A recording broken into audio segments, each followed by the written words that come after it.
Hi, I'm Daniella. I am a wig professional. I have a salon called Wig Trend Salons in Texas. Today, I'm going to be working my salon, showing you a quick tutorial on how to create baby hair on maybe a wig that you have that isn't lace front. So this is just your basic construction. And today I'm working on clear. This is a Noriko piece. This is monofilament here. And the reason I'm explaining that to you is because a lot of times if you have a monofilament piece, this piece here is handmade. But when you pull this bang back, like I do, I'm wearing a very similar piece. When you pull this back, I don't necessarily want a full bang, but I just like to create tiny baby hairs so that it has a more natural look without having to purchase the lace front. I'm going to just drop down and I'm going to show you this process. You can just use a basic comb. If you have a rat tail comb, this is probably the easiest to use. I'm going to take a very tiny section of hair. You want to be really careful because you're not creating a bang here. You're just creating the look of baby hairs. So if you want to kind of scatter your section here, that is great as well, so that it doesn't look so precise and perfect. Always clip the hair back here so that you don't accidentally cut anything. I am taking just a basic shear. I'm going to do this two different ways. In the event that you just have this type of shear, I'm going to do it with this, and then I will demonstrate with the thinning shear. So what you're going to do is you're going to take the hair and you're going to take your shear and you're going to point cut. And you don't want to do the same section over and over, and you do not want to do the same length. So as you can see, I'm just point cutting here. And in just a bit, you'll see how I've created the little baby hairs.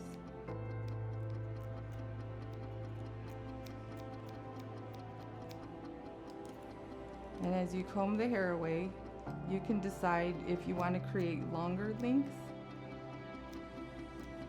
This is kind of just self-preference, but again, you don't want it to be too heavy unless that's the look that you're wanting to create.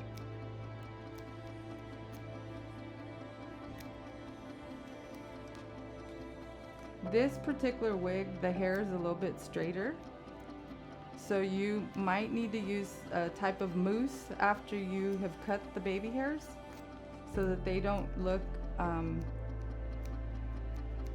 quite as sharp looking, if you will.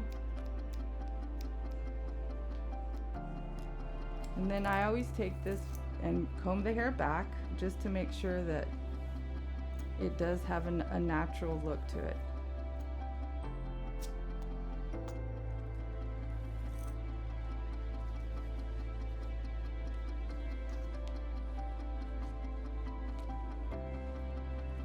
So as you can see, just pulling the hair back like that, you have a really tiny section of baby hair that just looks more natural. Pretty much like what I've done here on this piece as well. So now I'm going to demonstrate using a thinning shear. And for those of you who may not be professionals, don't worry about it being a professional shear. This is just a really inexpensive type shear, just as long as the teeth are not really wide. This is going to be just as good. So I'm going to take the same wig and in a different section, very tiny section of hair at the front hairline here. And for this particular cut, I'm going to cut a little bit heavier baby hair. And again, I am working with Claire. This is a beautiful piece. This is Claire Partial Mono in Macadamia LR.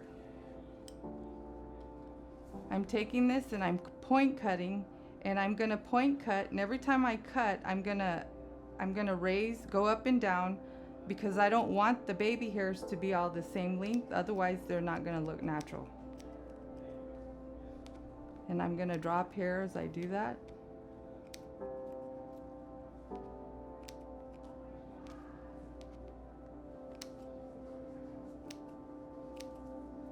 So you can see I'm going up closer to the hairline and coming down so that there's different lengths in the baby hair.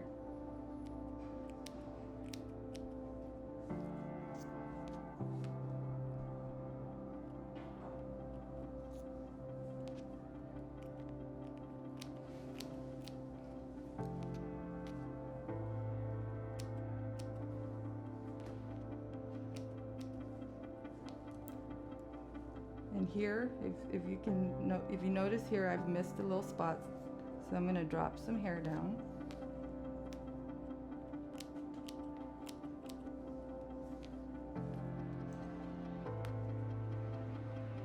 And the reason this method is nice is in the event that you have a wig that you didn't, again, is not lace front, and you just want to pull the hair back and it looks more natural. This is a really nice, quick way to use a piece that you already have. And as you can see, this is just a really soft, nice, natural looking effect in the event that you want to wear your hair back like this. When you start cutting, always remember to cut long. And when I say cut long, I mean take a really tiny section, cut it, and if you feel comfortable about it, great. If you would really like to be precise, try it on. Look at it so that you can see what the baby hairs look like. You don't want to be too aggressive, if you will, cutting, because you can't really go back. Once you've cut hair in this area, in the hairline like that, it's very difficult to put hair back into a piece like this. You can always do more if you haven't trimmed enough, but it's better to be safe than sorry. For more information, please go to reneoparis.com. Make sure you subscribe at René of Paris on YouTube, so that you can see all the upcoming tutorials that we have. And we're super excited to let you know about all the upcoming tutorials and classes for the incoming year.